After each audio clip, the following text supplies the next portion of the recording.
Nesse vídeo, eu irei abordar todos os métodos associados à lista no Python.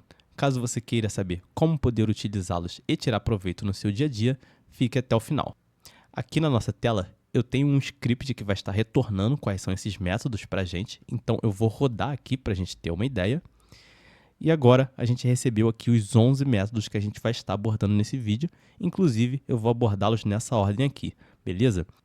Caso vocês queiram saber como esse script está funcionando, eu basicamente estou fazendo um list comprehension com base na função dir. Essa função aqui, ela retorna para a gente quais são os métodos associados a um tipo de variável no Python. E aí, no caso, eu estou passando aqui uma lista. E aqui no final, eu estou fazendo um filtro com um if para não receber os métodos que começam com 2 sublinhados. Esses métodos são especiais no Python e eles basicamente são utilizados indiretamente para poder fazer o tipo de variável list funcionar. Então, não é muito comum a gente estar utilizando esses métodos diretamente nos nossos programas, então é por isso que eu vou estar abordando apenas esses 11 métodos aqui, associados à lista, que são os principais. Caso vocês queiram saber quais são esses outros métodos, eu posso tirar aqui o filtro para a gente poder estar dando uma olhada. Então, se eu salvar esse código e rodar, a gente possui esse montão aqui de métodos associados a uma lista, mas como eu mencionei, vamos focar nesses 11 que são os principais. O primeiro método que eu vou estar cobrindo é o método append. Ele é utilizado para a gente poder adicionar um novo item ao final da nossa lista. Então, por exemplo, aqui eu tenho uma lista de nomes, com os nomes Renan, Karina e Irineu, e o que eu quero fazer é adicionar um novo nome a essa lista. Então, para isso, eu estou utilizando aqui o método append, onde eu estou passando o nome Olivia. E agora, se eu rodar esse script, vocês vão ver que eu possuo a minha lista atualizada, agora com Olivia no final. Agora eu vou mostrar para vocês o método clear, e ele é bem intuitivo. O que ele faz é limpar a lista que a gente possui. Então, mais uma vez, eu possuo aqui uma lista de nomes, e dessa vez eu estou rodando o método clear, e se eu rodar esse script, vocês vão ver que eu vou receber uma lista vazia.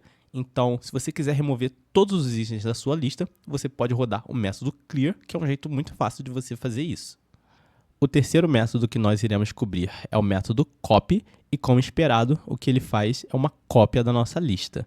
É importante ter em mente que ele faz uma cópia rasa, ou em inglês, uma shallow copy, e o que isso significa é que ele irá copiar a nossa lista principal, porém, se houver uma sublista ou um dicionário dentro da nossa lista, aí o nosso item copiado irá manter a referência à nossa lista original.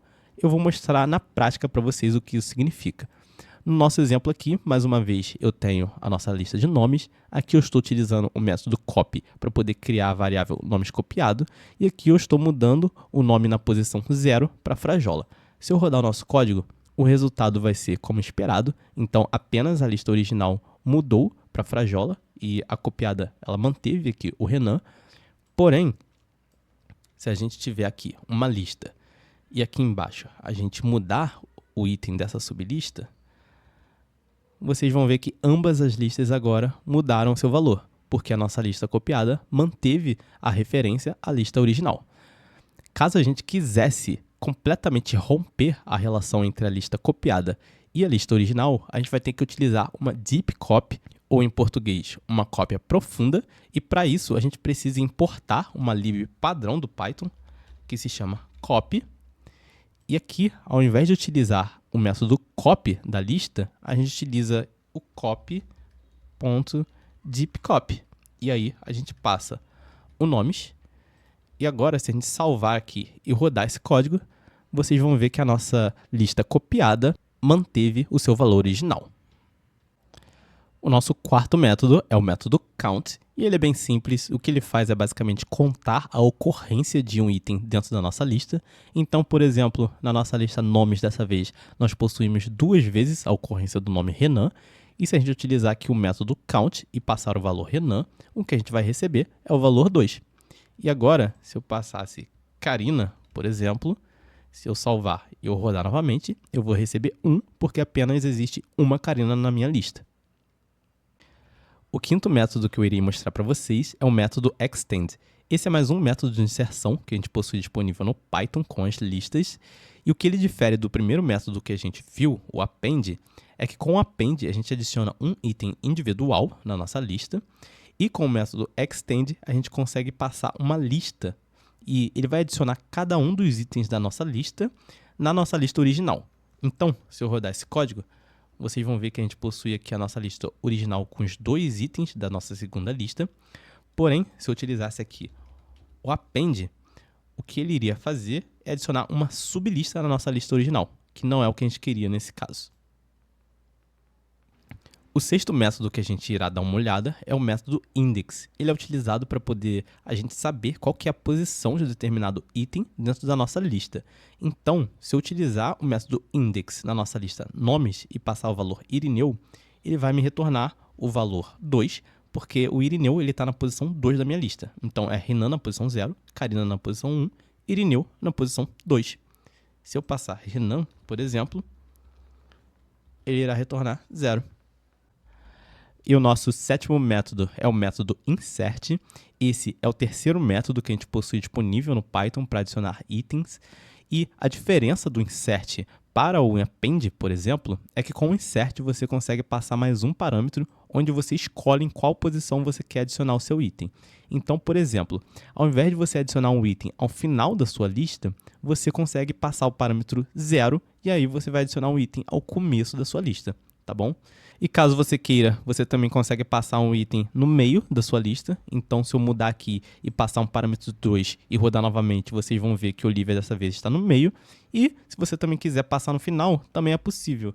Então, a minha lista possui 3 itens. Eu sei que o último índice é 2. Se eu passar 3 aqui, ele vai adicionar no final e vai funcionar de uma forma semelhante ao append. E se eu passar, inclusive, qualquer número que seja maior do que o último índice, ele também vai estar adicionando no final, beleza? E o nosso oitavo método é o método pop, que é utilizado para remover itens da nossa lista.